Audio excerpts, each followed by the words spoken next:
La noticia de la muerte de mis padres llegó un martes por la mañana. Estaba preparando el desayuno cuando sonó el teléfono. Era mi tía Consuelo, con la voz entrecortada, apenas capaz de pronunciar las palabras que cambiarían mi vida para siempre. Un accidente de tráfico en la carretera hacia Valencia. Los dos fallecieron en el acto. No sintieron dolor, me dijo, como si eso pudiera consolarme. Me quedé inmóvil, con el teléfono pegado a la oreja, escuchando el silencio que siguió a la noticia.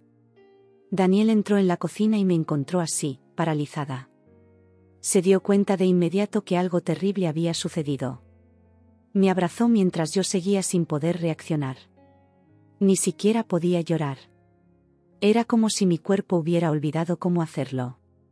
Durante el funeral, me mantuve distante, observando a los asistentes como si fuera una espectadora más. Veía rostros conocidos, familiares que hacía años no visitaba, amigos de mis padres a los que apenas reconocía. Todos me abrazaban, me daban el pésame, me decían lo maravillosos que habían sido Antonio y Pilar, mis padres. Yo asentía, agradecía sus palabras, pero sentía un vacío enorme por dentro. Mi relación con ellos había sido complicada en los últimos años. Discusiones sobre mi boda con Daniel, desacuerdos sobre mi carrera profesional, tensiones que nunca llegamos a resolver del todo. Ahora, con su partida, me arrepentía de cada minuto perdido en orgullo estúpido, de cada llamada no realizada, de cada visita postergada. 3 días después del funeral, recibí una llamada de Ricardo Mendoza, el abogado de la familia. Quería verme en su despacho lo antes posible para leer el testamento. Me pareció precipitado, pero Daniel insistió en que era mejor resolver esos asuntos cuanto antes. El despacho de Mendoza estaba en el centro de Madrid, en un edificio antiguo pero elegante. Nos recibió con formalidad, expresándome sus condolencias antes de invitarnos a tomar asiento frente a su escritorio de caoba. Abrió una carpeta y sacó varios documentos. Me preparé para escuchar algo sobre pequeñas cuentas bancarias o alguna propiedad modesta. Mis padres nunca habían sido ostentosos con su dinero. Señora Valverde, comenzó Mendoza, ajustándose las gafas, sus padres la han nombrado única heredera de todos sus bienes.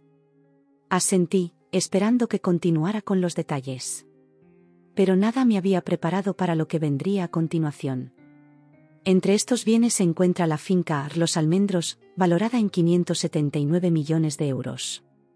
Sentí que me faltaba el aire. ¿579 millones? Debía haber un error. La casa donde crecí, la mansión en las afueras de Madrid, siempre supe que era valiosa, pero jamás imaginé que tanto. Debe haber un error, logré articular. Mendoza negó con la cabeza. No hay ningún error, señora. Sus padres realizaron inversiones muy acertadas durante los últimos 20 años. Además, la finca ha multiplicado su valor debido a su ubicación y al estado de conservación. Daniel, sentado a mi lado, estaba tan sorprendido como yo. Su mano, que sostenía la mía, empezó a temblar ligeramente. Además, continuó el abogado, hay varias cuentas bancarias, acciones en empresas del IBEX 35, y otras propiedades menores en Andalucía y Asturias. Todo daba vueltas a mi alrededor. No solo había perdido a mis padres, sino que ahora descubría que habían sido millonarios en secreto. ¿Por qué nunca me lo dijeron? ¿Por qué mantuvieron esa parte de su vida oculta para mí? Al salir del despacho, Daniel me abrazó en plena calle. Es increíble, Lucía. Somos ricos. Su entusiasmo contrastaba con mi shock. No podía pensar en el dinero cuando aún no había asimilado la muerte de mis padres. Durante las semanas siguientes, nos dedicamos a organizar el traslado a la finca. Daniel insistía en que era lo mejor para mí, volver a la casa de mi infancia, reconectar con mis raíces. En mi estado de vulnerabilidad, me dejé llevar por sus decisiones. Él se encargó de todos los trámites, contactó con empresas de mudanzas, y organizó cada detalle. La llegada a Los Almendros fue como regresar al pasado. El largo camino flanqueado por olivos, la fuente central con su estatua de mármol, los jardines perfectamente cuidados gracias al personal que mis padres habían mantenido. Todo estaba exactamente igual, como si el tiempo no hubiera pasado. María, El ama de llaves que había trabajado para mi familia durante más de 30 años, nos recibió con lágrimas en los ojos. Me abrazó como si fuera esa niña que solía corretear por los pasillos. Señorita Lucía, qué alegría tenerla de vuelta, dijo con sincera emoción. Sus padres siempre supieron que usted volvería algún día. Esa noche, mientras Daniel planificaba emocionado las reformas que quería hacer en la casa, yo recorrí cada habitación, recordando momentos de mi infancia. La biblioteca donde mi padre me enseñaba sobre historia, el salón de música donde mi madre tocaba el piano, mi antigua habitación con vistas al jardín trasero. Cada rincón guardaba un pedazo de mi historia. Daniel estaba exultante. Piensa en las posibilidades, Lucía. Podríamos modernizar algunas áreas, hacer fiestas increíbles, invitar a gente importante. Yo asentía distraídamente. No me interesaba el aspecto social que tanto entusiasmaba a mi marido.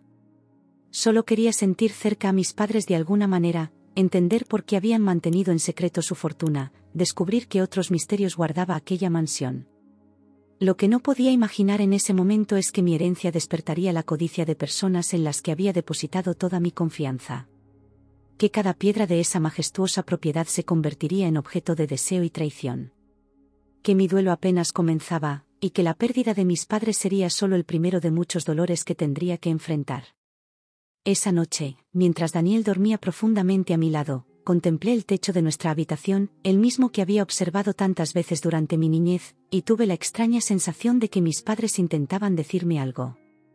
Como si, de alguna manera, hubieran previsto lo que estaba por venir. Los primeros días en Los Almendros transcurrieron con una extraña mezcla de nostalgia y dolor. Cada mañana me despertaba creyendo que encontraría a mi madre desayunando en la terraza, como solía hacer, o a mi padre leyendo el periódico en su sillón favorito del salón. La realidad me golpeaba segundos después, dejándome un sabor amargo que me acompañaba durante todo el día. Daniel, en cambio, parecía haberse adaptado perfectamente a nuestra nueva vida. Pasaba horas recorriendo la propiedad, haciendo planes, tomando medidas, hablando con arquitectos por teléfono. Vamos a convertir este lugar en un paraíso moderno, repetía constantemente. Una mañana, mientras desayunábamos, me comentó que había invitado a su madre a conocer la casa. Elena, mi suegra, era una mujer con la que nunca había logrado congeniar del todo. Educada pero fría, siempre me había tratado con una cortesía que escondía cierto desdén. ¿Cuándo vendrá?, pregunté, preparándome mentalmente para la visita. Esta tarde, respondió Daniel con una sonrisa.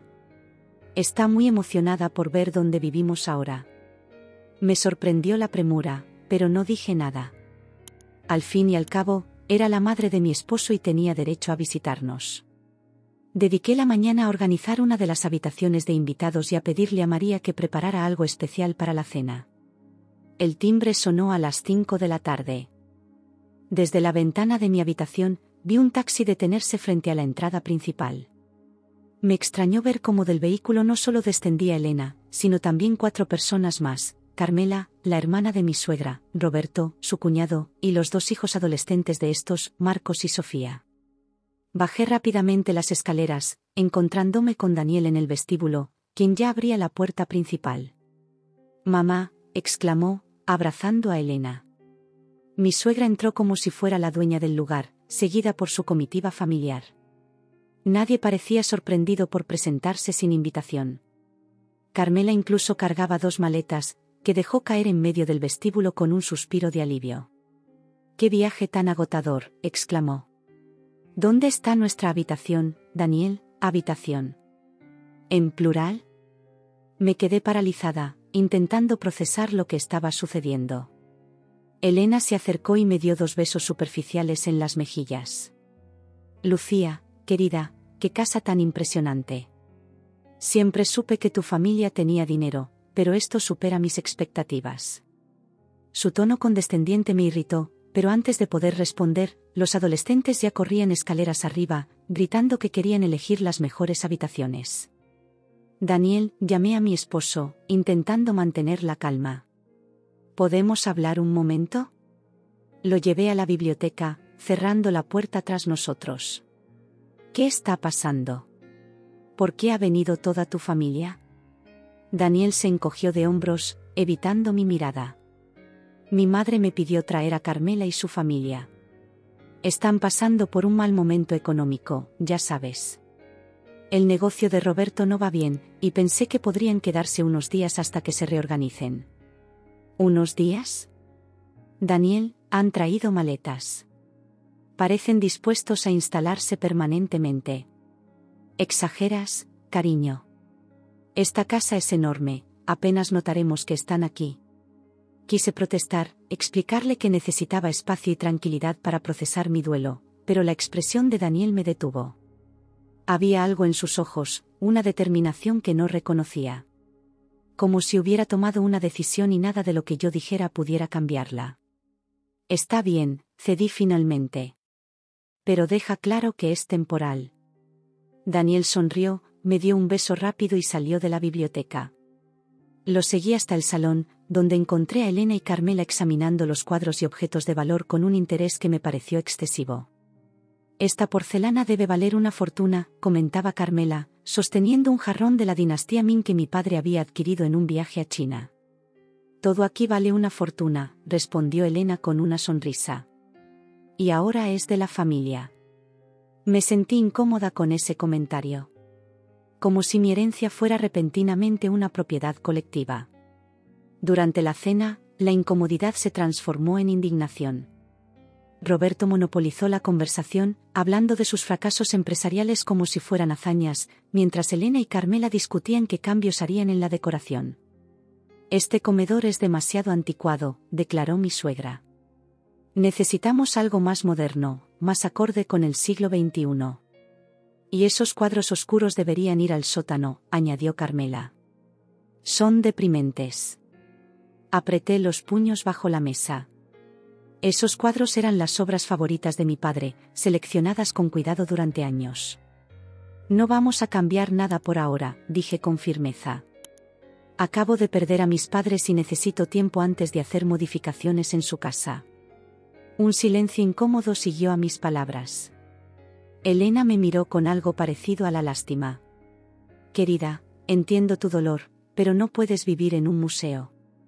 La vida sigue, y esta casa necesita alegría.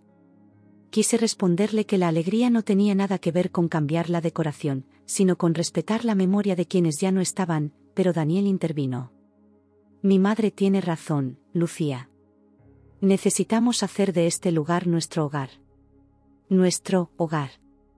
Como si esa mansión, cargada de recuerdos y significado para mí, fuera simplemente una propiedad a redecorar.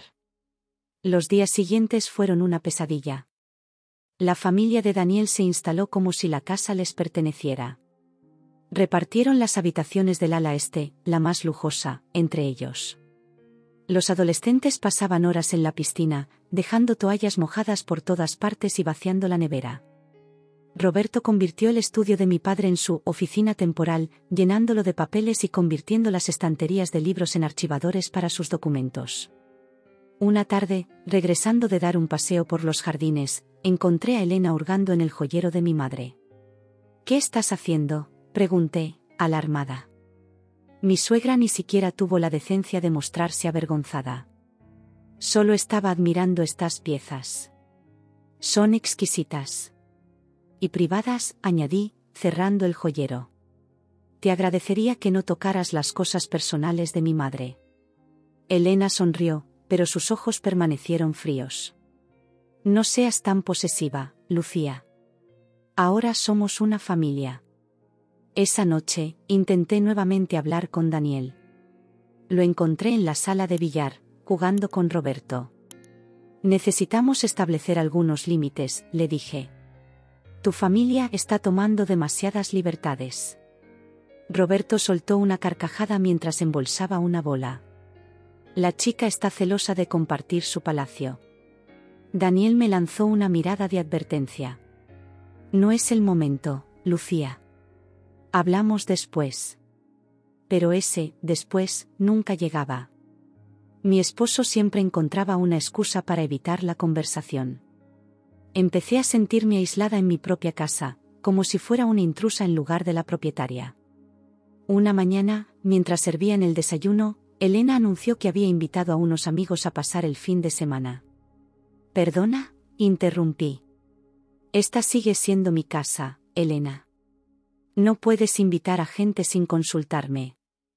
Mi suegra me miró con desdén. «Esta casa es demasiado grande para ustedes dos solos. Deberías estar agradecida de tener compañía». Miré a Daniel, esperando que me defendiera, pero él simplemente continuó bebiendo su café, como si la conversación no tuviera nada que ver con él. Fue entonces cuando comencé a sospechar que algo más estaba ocurriendo. La invasión de mi casa no era casual ni temporal. Había un plan detrás de todo esto, y mi esposo parecía estar involucrado.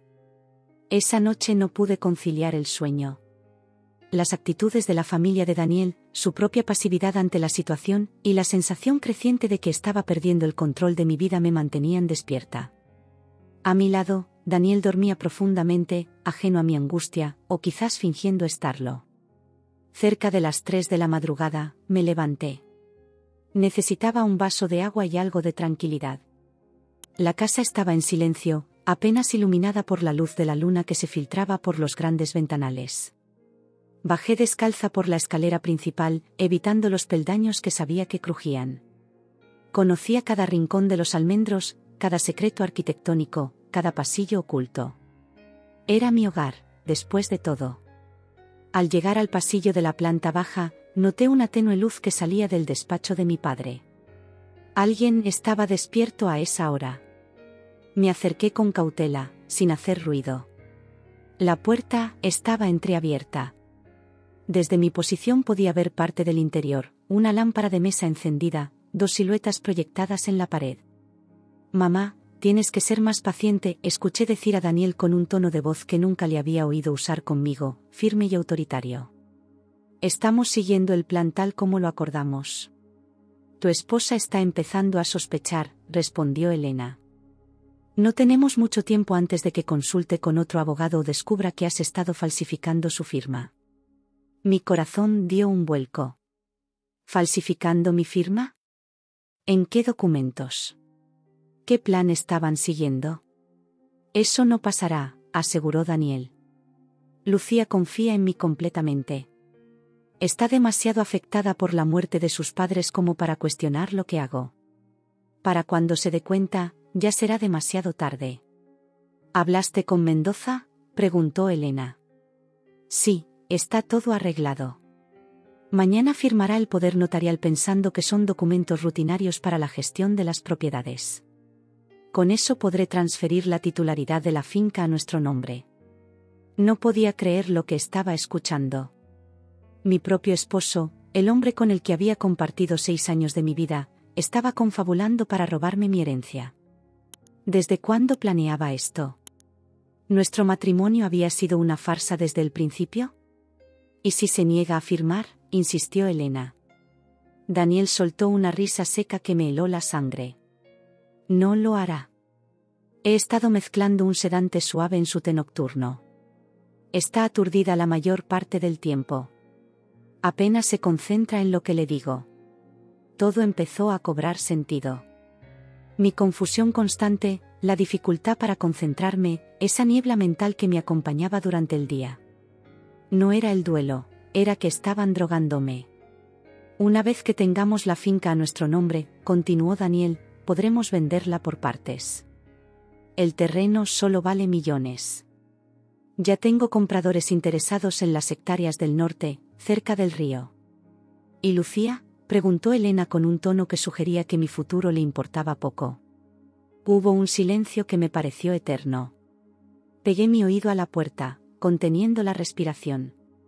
Lucía tendrá que aceptar la realidad, respondió finalmente Daniel. Una vez que lo hayamos vendido todo, no tendrá opción. Podemos dejarle algo de dinero para que empiece de nuevo en otro lugar. Lejos de Madrid, preferiblemente. Si se resiste, comenzó Elena. No lo hará, la interrumpió Daniel con firmeza. Conozco a mi esposa. Es débil, siempre lo ha sido. Buscará el camino de menor resistencia. Sentí que las piernas me fallaban. Me apoyé contra la pared, intentando no hacer ruido mientras asimilaba la traición. El hombre al que amaba, el hombre con el que había planeado formar una familia, me consideraba débil, manipulable. Me había estado envenenando lentamente. Y ahora planeaba robarme todo lo que mis padres me habían dejado. Mañana vamos a la parte final del plan, concluyó Daniel. Asegúrate de que Roberto y Carmela estén preparados. Necesitamos que Lucía se sienta acorralada, sin opciones. ¿Y los chicos?, preguntó Elena, refiriéndose a sus sobrinos adolescentes. Los mantendremos al margen. No necesitan saber los detalles. Solo diles que pronto tendrán habitaciones más grandes y mejores móviles. Me retiré lentamente, aún en shock. Regresé a mi habitación y me senté en el borde de la cama, observando a Daniel dormir. ¿Cómo podía verse tan pacífico mientras planeaba destruirme? ¿Cómo había podido engañarme durante tanto tiempo? No pegué ojo en toda la noche. Mi mente trabajaba a toda velocidad, intentando recordar cada detalle sospechoso de los últimos meses. La insistencia de Daniel para que vendiéramos nuestro apartamento en Madrid justo antes de la muerte de mis padres. Su extraño interés en las finanzas familiares cuando nunca antes lo había demostrado. Las llamadas secretas, las reuniones con desconocidos que él justificaba como contactos de trabajo. Todo había sido parte de un plan elaborado. Un plan para quedarse con mi herencia. Al amanecer, tomé una decisión. No bebería el té que Daniel me ofrecería esa mañana. No firmaría ningún documento que me pusiera delante. Y, sobre todo, no dejaría que me vieran vulnerable. Me vestí con cuidado, eligiendo un conjunto que me diera confianza. Peiné mi cabello con determinación, mirándome al espejo como si fuera la primera vez en mucho tiempo. Había estado actuando como una víctima, permitiendo que me manipularan mientras estaba sumida en el dolor por la pérdida de mis padres. Pero eso terminaba hoy. Daniel se despertó y me miró sorprendido. «Estás despierta temprano», comentó, frotándose los ojos. «Tengo mucho que hacer hoy», respondí con una sonrisa que esperaba que pareciera normal. «Ah, sí. ¿Qué planes tienes?» «Voy a llamar a Mendoza», dije casualmente, observando su reacción. «Hay algunos detalles del testamento que quiero aclarar». Vi cómo su expresión cambiaba sutilmente. Una sombra de preocupación cruzó su rostro antes de que pudiera controlarla. «No creo que sea necesario molestarlo», dijo, intentando sonar despreocupado. «Yo puedo explicarte lo que necesites saber». «Prefiero escucharlo directamente de él», insistí, dirigiéndome hacia la puerta. «Después de todo, es el abogado de mi familia, no el tuyo». Daniel se levantó rápidamente. «Espera, Lucía. Antes de que hagas esa llamada, hay unos documentos que necesito que firmes. Son para la gestión de la finca, nada importante». Lo miré fijamente, reconociendo la trampa. «¿Qué tipo de documentos exactamente?» «Solo formalidades legales», respondió, evitando mi mirada. «Para facilitarnos el manejo de las propiedades». «Déjame verlos primero», exigí. «Están en mi maletín, en el estudio. Te los mostraré después del desayuno». «No», dije con firmeza. «Quiero verlos ahora». Daniel pareció desconcertado por mi súbita asertividad. Durante un momento, nos miramos en silencio, como dos combatientes evaluando sus fuerzas antes de la batalla. «¿Qué te pasa hoy?», preguntó finalmente, intentando sonar casual. «Estás diferente». «Simplemente he despertado», respondí. Y era cierto, en más de un sentido. Bajé al comedor, donde Elena y los demás ya estaban desayunando. Roberto leía el periódico, Carmela hablaba por teléfono, y los adolescentes estaban absortos en sus móviles. Una escena familiar aparentemente normal, excepto que ahora sabía que todos formaban parte de una conspiración para despojarme de todo. «Buenos días, querida», me saludó Elena con esa falsa amabilidad que ahora me resultaba repulsiva. «Te he preparado tu té especial, como te gusta». Miré la taza que me ofrecía, consciente de que contenía el sedante que me había mantenido dócil y confusa. «Gracias, Elena, pero hoy prefiero café», dije, sirviéndome yo misma de la cafetera. Necesito estar bien despierta. Noté cómo intercambiaba una mirada rápida con Roberto. Daniel entró en ese momento, aún en pijama, y se sentó junto a mí. Podía sentir la tensión en su cuerpo, la preocupación por mi cambio de comportamiento. Mientras desayunábamos, mantuve una conversación banal, fingiendo normalidad. Pero mi mente trabajaba frenéticamente, planeando mis próximos movimientos. Necesitaba pruebas de la conspiración, necesitaba proteger mi herencia, y sobre todo, necesitaba enfrentar la traición de aquellos en quienes había confiado. Lo que no sabía entonces era que mi despertar había llegado justo a tiempo. Porque lo que Daniel y su familia planeaban para ese día iba más allá de la manipulación y el engaño. Iban a dar un paso que cambiaría nuestras vidas para siempre. Aquella mañana desayuné en silencio, observando a mi alrededor con una claridad que no había tenido en semanas. Daniel evitaba mirarme directamente, mientras Elena lanzaba miradas furtivas a Roberto. El ambiente estaba cargado de una tensión que solo yo parecía percibir. Tras el desayuno, me dirigí al estudio de mi padre. Necesitaba pensar, trazar un plan. Si Daniel planeaba hacerme firmar documentos para transferir la propiedad, tenía que actuar rápido. Busqué el número de Mendoza en la agenda de contactos de mi padre. Tenía que hablar con él directamente, sin intermediarios. Estaba a punto de hacer la llamada cuando escuché un alboroto en el jardín. Me asomé por la ventana y lo que vi me dejó sin aliento. Elena y Carmela estaban sacando mis pertenencias personales al exterior. Ropa, libros, fotografías, todo arrojado sin cuidado sobre el césped. Roberto supervisaba la escena mientras los adolescentes grababan con sus móviles, riendo. Salí corriendo del estudio y me precipité hacia la puerta trasera. El sol de mediodía caía implacable sobre el jardín, iluminando la escena surrealista que se desarrollaba ante mis ojos. Mis vestidos de seda estaban esparcidos sobre los rosales, mis libros favoritos abiertos sobre la hierba, expuestos al viento y al sol. Las fotografías de mis padres habían sido sacadas de sus marcos y yacían pisoteadas en el camino.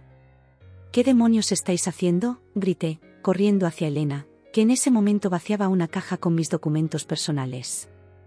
Mi suegra se volvió hacia mí con una sonrisa que me heló la sangre. Ya no había pretensiones de amabilidad en su rostro. «Estamos haciendo sitio, querida», respondió con calma. «Esta casa necesita una limpieza a fondo.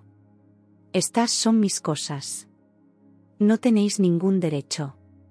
Intenté recuperar una fotografía de mis padres que había caído cerca de la fuente, pero Roberto se interpuso en mi camino. «Ya no son tus cosas», dijo, cruzándose de brazos. «Daniel nos ha explicado la situación. La casa ahora pertenece a la familia Montero».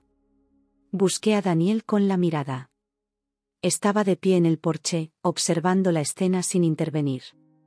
«Daniel», llamé, esperando que negara lo que estaba sucediendo, que pusiera fin a esta locura. «Diles que paren».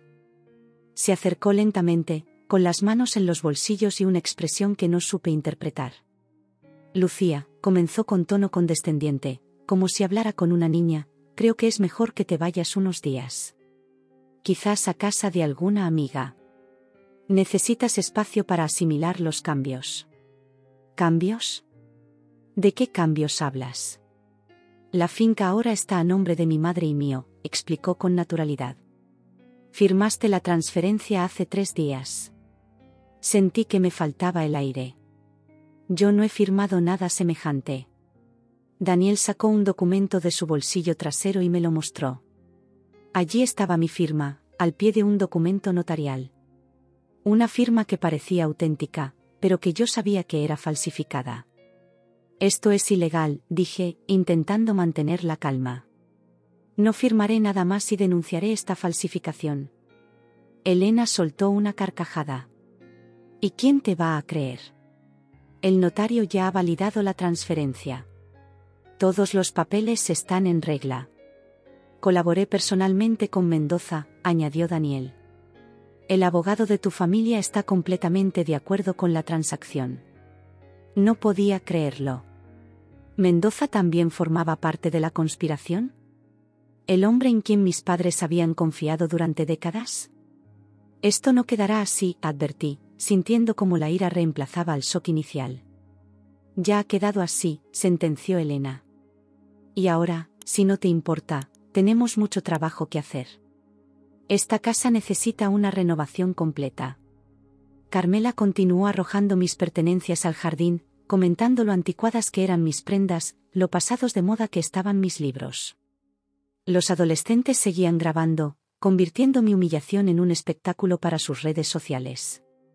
Sofía, sube esto a Instagram, ordenó Carmela a su hija. Etiquétalo como limpieza de primavera. La chica obedeció, enfocando su móvil hacia el montón de mis posesiones mientras hacía comentarios burlones. Miré a Daniel, buscando algún rastro del hombre que creía conocer, del hombre que había amado. Pero su rostro solo reflejaba indiferencia. ¿Por qué, Daniel?, pregunté, sintiendo como las lágrimas amenazaban con brotar. ¿Por qué me haces esto? Se encogió de hombros. Negocios, Lucía. Nada personal. Esta propiedad vale demasiado como para desperdiciarla contigo. Sus palabras me golpearon como un puñetazo. 6 años de matrimonio reducidos a negocios. Todo el amor que creía haber compartido, todas las promesas, los planes de futuro, todo una farsa. Te amaba, susurré. Y yo te utilicé, respondió sin pestañear. Mis padres siempre supieron que tu familia tenía dinero. Me animaron a cortejarte. Fue una inversión a largo plazo que finalmente ha dado sus frutos. La crueldad de su confesión me dejó sin palabras. ¿Todo había sido planificado desde el principio? Nuestro encuentro casual en aquella librería de Barcelona, nuestras primeras citas, su propuesta de matrimonio bajo las estrellas en Sevilla. Tienes 1 hora para recoger lo esencial y marcharte, continuó Daniel, mirando su reloj. Puedes llevarte algo de ropa y objetos personales, pero nada de valor. Esta es mi casa, insistí. No me voy a ir. Ya no es tu casa, intervino Roberto. Y si te resistes, tendremos que llamar a la policía. Llamadla, desafié. Les explicaré lo que habéis hecho. Les diremos que estás desequilibrada por la muerte de tus padres, explicó Elena con frialdad. Que te has vuelto agresiva y paranoica. Daniel ya ha hablado con vuestro médico de familia. Tenemos informes que sugieren que necesitas atención psiquiátrica. No podía creer lo que estaba escuchando. Lo habían planeado todo al detalle, cerrando cada posible vía de escape, anticipando cada una de mis reacciones. Podemos hacerlo por las buenas o por las malas, Lucía, añadió Daniel. Pero te vas a ir hoy. Miré a mi alrededor, a la casa donde había crecido, a los jardines donde había jugado de niña, a los rostros hostiles que me rodeaban. Me sentía atrapada, superada por los acontecimientos. María, el ama de llaves, observaba la escena desde la distancia, con lágrimas en los ojos. La única persona que parecía sentir alguna compasión por mí. Recoge tus cosas, Lucía, insistió Daniel. No lo hagas más difícil. En ese momento, algo en mi interior se rompió. No eran solo mis posesiones las que estaban siendo arrojadas con desprecio. Era mi dignidad, mi confianza, mi pasado y mi futuro. Todo lo que creía saber sobre mi vida se había revelado como una mentira. Pero en medio de esa humillación, sentí nacer algo nuevo dentro de mí, determinación. Una determinación fría, calculada, tan implacable como la traición que estaba sufriendo. Está bien, dije finalmente. Me iré. Pero antes, necesito recoger algo de mi habitación. Daniel asintió, satisfecho con mi aparente rendición. Te acompañaré. No es necesario, repliqué. Sé exactamente lo que necesito llevarme. Subí las escaleras lentamente, sintiendo sus miradas clavadas en mi espalda. En mi habitación, abrí el joyero de mi madre, buscando un objeto en particular. No sus joyas, que seguramente Elena ya habría inventariado y codiciado, sino algo mucho más valioso. Un pequeño pendrive escondido en un compartimento secreto, donde mi padre guardaba copias de todos sus documentos importantes. Incluido su testamento original. Lo deslicé en mi bolsillo y cogí una pequeña maleta. Metí algo de ropa, mi portátil, y el álbum de fotos familiares que había logrado rescatar del jardín. No necesitaba más por ahora. Al bajar, vi que Elena ya estaba midiendo las cortinas del salón, mientras Carmela fotografiaba los muebles antiguos, probablemente para venderlos. «Ya estoy lista», anuncié. Daniel me miró con desconfianza. «¿Tan rápido? ¿Qué has cogido?» «Lo esencial», respondí. «Como dijiste, nada de valor». Me acompañó hasta la puerta principal, manteniendo una fachada de cortesía en caso de que algún vecino estuviera observando. «Te enviaré los papeles del divorcio», dijo en voz baja. «No esperaba menos», respondí. Antes de salir, me volví hacia él. «Sabes, Daniel, cometes un error si piensas que esto ha terminado». Sonrió con suficiencia. «Ya ha terminado, Lucía. Has perdido». «Eso está por verse», murmuré, cruzando el umbral por última vez. Mientras caminaba por el sendero de entrada, sentí una mezcla de rabia y determinación. Podían haberme humillado, pero no me habían destruido. Y lo que ellos no sabían era que yo guardaba un as bajo la manga. El taxi me dejó frente a un modesto hotel en el centro de Madrid.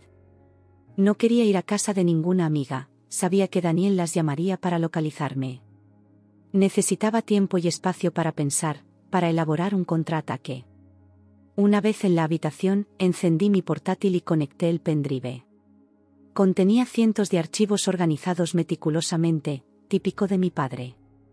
Encontré la carpeta, testamento, y abrí el documento principal. Lo que leí me dejó atónita.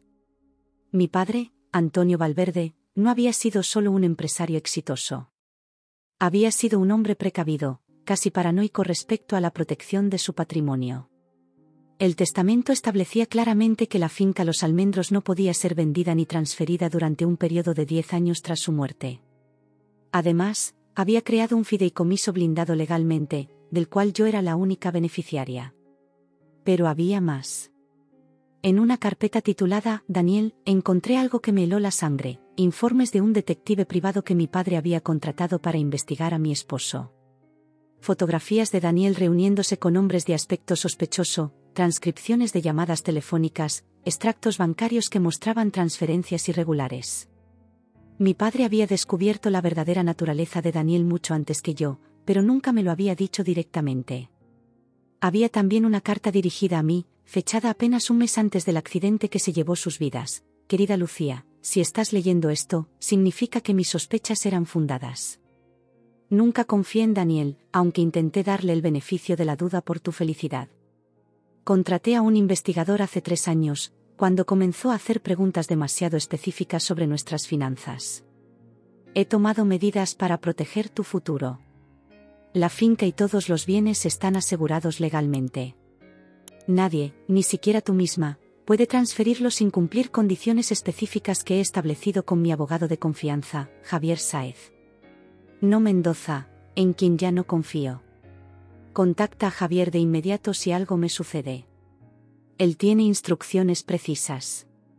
Siempre te he querido, hija mía, incluso cuando nuestras diferencias parecían insalvables. Tu padre, Antonio». Las lágrimas corrían por mis mejillas mientras releía la carta. Mi padre había intentado protegerme incluso después de su muerte. Había previsto el peligro que yo no fui capaz de ver. En otra carpeta encontré los datos de contacto de Javier Sáez, con oficinas en la calle Serrano. Sin perder tiempo, le llamé. «Señor Sáez, soy Lucía Valverde, hija de Antonio Valverde». Hubo un silencio al otro lado de la línea. «Señorita Valverde, llevo semanas intentando contactarla. Su padre dejó instrucciones explícitas de que me comunicara con usted inmediatamente después de su fallecimiento». «No recibí ningún mensaje suyo», respondí, sospechando que Daniel habría interceptado cualquier intento de comunicación. «Envié varias cartas y correos electrónicos», explicó Sáez. «También llamé numerosas veces. Siempre me decían que usted no estaba disponible o que me devolvería la llamada. Mi esposo ha estado controlando todas mis comunicaciones», confesé. «Y ahora ha falsificado mi firma para transferir la propiedad de Los Almendros a su nombre y el de su madre. Eso es imposible, afirmó Sáez con seguridad. Su padre estableció un fideicomiso irrevocable. Cualquier documento de transferencia sin la firma de los 3 fideicomisarios es nulo. ¿3 fideicomisarios? Así es. Usted, yo, y el notario Esteban Vargas. Los 3 debemos aprobar cualquier transferencia de la propiedad.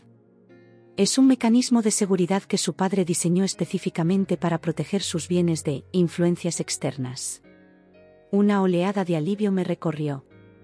Mi padre había sido más astuto de lo que Daniel jamás podría imaginar. Necesito reunirme con usted de inmediato, dije. Por supuesto. ¿Puede venir a mi despacho esta tarde? Estaré allí en 1 hora. Después de colgar, me sentí más fuerte que en muchos días. Tenía un plan, tenía aliados, y más importante aún, tenía la verdad de mi lado. El despacho de Javier Sáez estaba en un elegante edificio de la zona financiera de Madrid. Era un hombre mayor, de aspecto distinguido, con una calma que inspiraba confianza. Su padre era un hombre extraordinariamente previsor, me explicó mientras revisábamos los documentos. Cuando me habló de sus sospechas sobre su yerno, diseñamos juntos este sistema de protección legal. Es prácticamente impenetrable. Entonces, los documentos que Daniel ha presentado son completamente inválidos, confirmó Sáez. Aunque haya falsificado su firma, falta la mía y la del notario Vargas. Además, hay cláusulas específicas que impiden cualquier transferencia durante los primeros 10 años tras el fallecimiento de sus padres, salvo circunstancias excepcionales. ¿Y Mendoza? Daniel asegura que colaboró con él. Sáez frunció el ceño. Ricardo Mendoza fue despedido por su padre hace 8 meses, cuando descubrimos que había estado filtrando información confidencial. Si está colaborando con su esposo, lo está haciendo sin ninguna autoridad legal. Todo empezaba a encajar. Daniel había estado manipulando la situación, aprovechándose de mi vulnerabilidad y mi desconocimiento de las medidas que mi padre había tomado. ¿Qué debo hacer ahora?, pregunté.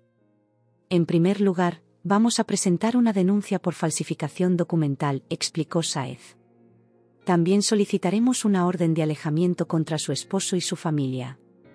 Y por supuesto, iniciaremos los trámites de divorcio con carácter inmediato.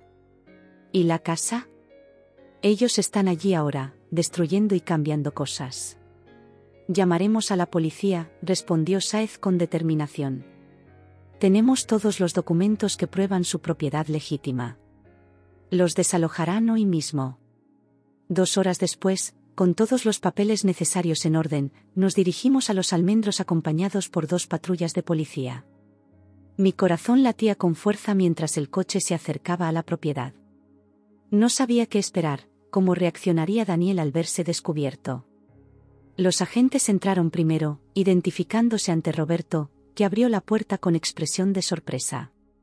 ¿Qué significa esto?, preguntó, alternando su mirada entre los policías y yo. Tenemos una orden judicial para el desalojo inmediato de los ocupantes ilegales de esta propiedad, explicó uno de los agentes, mostrando el documento oficial. Elena apareció en el vestíbulo, seguida por Daniel. Sus rostros se transformaron al verme junto a Sáez. Esto es un malentendido, comenzó Daniel, intentando mantener la compostura. Esta propiedad me pertenece legalmente. Tengo los documentos que lo prueban. Documentos falsificados, intervino Sáez. La señorita Valverde es la única propietaria legítima de Los Almendros, y ustedes están ocupando ilegalmente su propiedad. Daniel palideció. Eso no es cierto. Tengo la firma de Lucía en los documentos de transferencia. Una firma falsificada, respondí con calma. Y aunque fuera auténtica, sería irrelevante. La propiedad está protegida por un fideicomiso que requiere la aprobación de 3 fideicomisarios, no solo la mía. Vi cómo la realidad comenzaba a hundirse en la mente de Daniel. Su plan perfecto se desmoronaba ante sus ojos. Tienen 30 minutos para recoger sus efectos personales y abandonar la propiedad, informó el agente. Cualquier objeto de valor que no les pertenezca debe permanecer en la casa. Elena comenzó a protestar, pero fue interrumpida por el segundo agente, que le advirtió sobre las consecuencias legales de desacatar una orden judicial. Carmela y los adolescentes bajaron las escaleras, confundidos por el alboroto. Al verme con la policía, comprendieron inmediatamente la gravedad de la situación. «Mamá», preguntó Sofía con voz temblorosa. «¿Qué está pasando?» «Nos están echando», respondió Carmela con amargura. «La princesita ha venido a reclamar su castillo». «La princesita, como tú la llamas, es la legítima dueña de esta propiedad», intervino Sáez.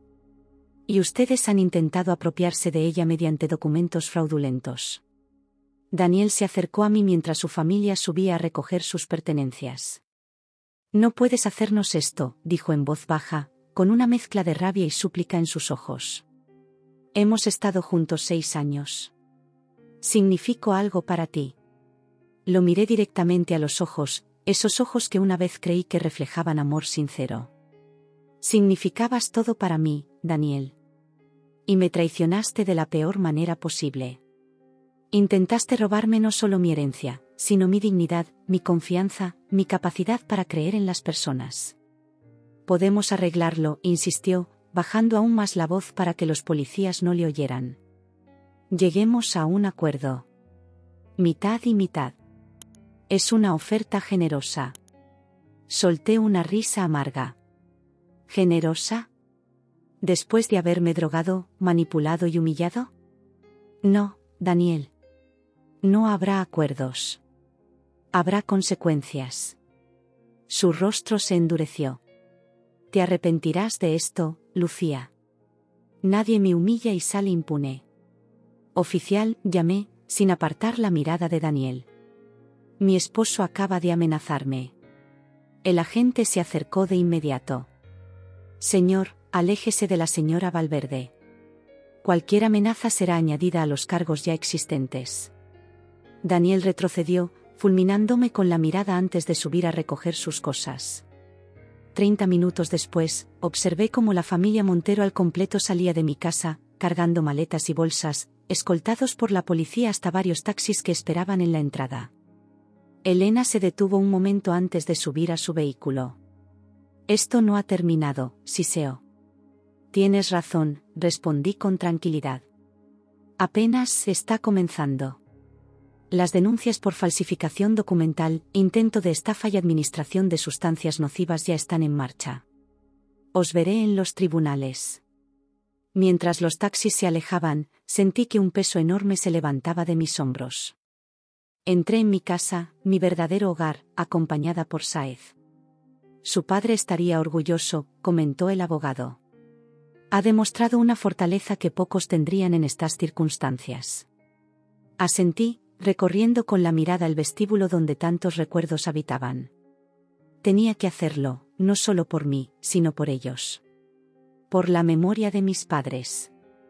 Las semanas siguientes a la expulsión de Daniel y su familia fueron intensas.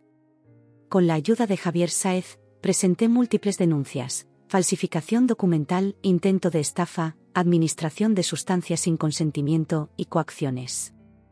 El caso atrajo cierta atención mediática, especialmente en los círculos de la alta sociedad madrileña, donde mis padres habían sido figuras discretas pero respetadas.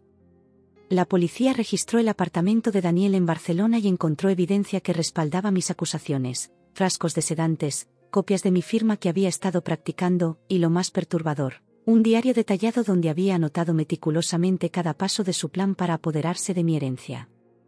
«Es un psicópata funcional», me explicó la psicóloga forense que evaluó el caso. «Capaz de mantener una fachada de normalidad mientras ejecuta planes elaborados sin experimentar remordimiento». De alguna manera, esa explicación me ayudó a procesar lo sucedido. No era que yo hubiera sido especialmente ingenua, me había enfrentado a alguien experto en manipulación y engaño. Mendoza, el exabogado de mi familia, también fue imputado. La investigación reveló que había recibido pagos sustanciales de Daniel durante los últimos 3 años, a cambio de información privilegiada sobre los asuntos financieros de mis padres. Su traición me dolió casi tanto como la de Daniel, pues había sido una figura constante en mi infancia, alguien en quien mis padres habían confiado plenamente. Una mañana de abril, mientras desayunaba en la terraza de Los Almendros, recibí la visita inesperada de María, el ama de llaves que había trabajado para mi familia durante décadas. Señorita Lucía, comenzó, con lágrimas en los ojos, necesito confesarle algo. La invité a sentarse, intrigada por su evidente angustia. Yo sabía lo que estaba pasando, admitió, retorciendo nerviosamente su delantal. Vi cómo el señor Daniel mezclaba cosas en su té. Escuché conversaciones entre él y su madre. Pero tenía miedo, me amenazaron con despedirme, con denunciarme por robos si decía algo. Su confesión no me sorprendió. Durante aquellos días oscuros, había sentido que todos a mi alrededor formaban parte de la conspiración, ya fuera por acción o por omisión. ¿Por qué me lo cuentas ahora?, pregunté, sin rastro de reproche en mi voz. ¿Por qué no puedo vivir con esta culpa?, respondió, sollozando. Sus padres fueron tan buenos conmigo, debí protegerla, advertirle. Tomé sus manos entre las mías. María, tú también fuiste víctima. Te manipularon, te amenazaron. No puedo culparte por tener miedo. Esa conversación fue catártica para ambas. María se convirtió en un testigo clave en el caso contra Daniel, proporcionando detalles sobre su comportamiento cuando yo no estaba presente. El proceso judicial avanzaba lentamente, como suele ocurrir en España. Mientras tanto, me dediqué a reconstruir mi vida. Lo primero fue revisar a fondo el estado de mi herencia, descubriendo que su valor era incluso mayor de lo que pensaba inicialmente. Además de los almendros, mis padres poseían propiedades en Asturias y Andalucía, participaciones en empresas tecnológicas emergentes, y una impresionante colección de arte que incluía obras de Goya, Picasso y Miró. En junio recibí una carta de Elena desde la cárcel preventiva donde esperaba juicio. Al principio dudé en abrirla, temiendo encontrar más amenazas o manipulaciones. Finalmente, la curiosidad pudo más. Lucía, no espero tu perdón, ni lo merezco. Solo quiero que sepas que Daniel nos engañó a todos. Nos hizo creer que tú estabas al tanto del plan, que habías acordado vender la propiedad y repartir el dinero tras un divorcio amistoso. Nos dijo que tus padres te habían maltratado psicológicamente, que querías deshacerte de todo lo que te recordara a ellos pero no podías hacerlo abiertamente por cuestiones legales. No justifico mis acciones. Debí cuestionar su versión, debí ver las señales. La ambición y la codicia me cegaron. Daniel siempre ha sido así. Su padre, mi difunto esposo, lo malcrió, haciéndole creer que merecía lo mejor sin esfuerzo. Yo continué ese patrón después de enviudar, demasiado débil para poner límites. Supongo que ahora estamos pagando las consecuencias de nuestros errores. Elena, la carta me dejó con sentimientos encontrados. Por un lado, parecía sincera en su arrepentimiento. Por otro, intentaba desplazar parte de la culpa hacia Daniel, presentándose como otra víctima más de su manipulación. ¿Era posible que realmente hubiera creído que yo estaba de acuerdo con el plan? ¿O era solo una estrategia para conseguir clemencia ante el tribunal? Decidí no responder. No había nada que pudiera decirle que cambiara lo sucedido o aliviara el daño causado. En julio, casi 4 meses después del desalojo, recibí una notificación que me dejó sin aliento. Daniel se había fugado mientras era trasladado para una declaración judicial. Había aprovechado un momento de confusión durante el traslado y simplemente había desaparecido. No se preocupe, me aseguró el inspector Ramírez, encargado del caso. No llegará lejos. Hemos emitido una orden de búsqueda internacional. Sus cuentas están bloqueadas, sus pasaportes anulados. Es cuestión de tiempo. Pero esas palabras no me tranquilizaron. Conocí a Daniel, su astucia, su capacidad para planificar a largo plazo. Si había escapado, seguramente tenía preparada una ruta, documentación falsa, quizás incluso dinero escondido en paraísos fiscales. Durante semanas viví en un estado de alerta constante, temiendo que apareciera en cualquier momento para cumplir sus amenazas. Instalé un sistema de seguridad avanzado en los almendros y contraté a un guardaespaldas que me acompañaba en mis salidas. La incertidumbre era agotadora. Cada ruido en la noche me sobresaltaba, cada desconocido en la calle me parecía sospechoso. Estaba desarrollando una paranoia similar a la que mi padre había experimentado en sus últimos años. Fue entonces cuando decidí que no podía seguir viviendo así. No iba a permitir que Daniel siguiera controlando mi vida, incluso en su ausencia. tenía que recuperar mi libertad, mi confianza, mi capacidad para disfrutar de la vida. Con esa determinación, comencé a implementar cambios. Primero, transformé parte de los almendros en una fundación cultural, abriendo los jardines y algunas salas al público 2 días por semana. La Fundación Antonio y Pilar Valverde se dedicaría a promover el arte y la educación, los 2 grandes amores de mis padres. Después, retomé mi carrera como restauradora de arte, profesión que había abandonado parcialmente durante mi matrimonio con Daniel. Monté un taller en el antiguo invernadero de la finca, un espacio luminoso y tranquilo donde podía sumergirme en el meticuloso trabajo de devolver belleza a obras dañadas por el tiempo. A medida que me ocupaba en estos proyectos, el miedo fue cediendo terreno. Ya no me sobresaltaba con cada ruido, ya no miraba por encima de mi hombro constantemente. Aún así, mantenía las medidas de seguridad, recordando siempre que Daniel seguía en paradero desconocido. Una tarde de septiembre, mientras trabajaba en la restauración de un pequeño óleo del siglo XVIII, recibí la visita de Javier Sáez. «Tengo noticias», anunció con expresión grave. «Han encontrado a Daniel». Mi corazón se aceleró. «¿Dónde?» «En Brasil. O más bien, lo que queda de él». Me quedé inmóvil, intentando procesar sus palabras.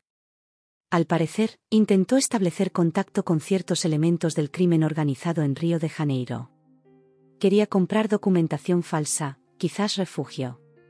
Pero cometió el error de intentar engañarlos. Fue encontrado en una playa remota hace 3 días.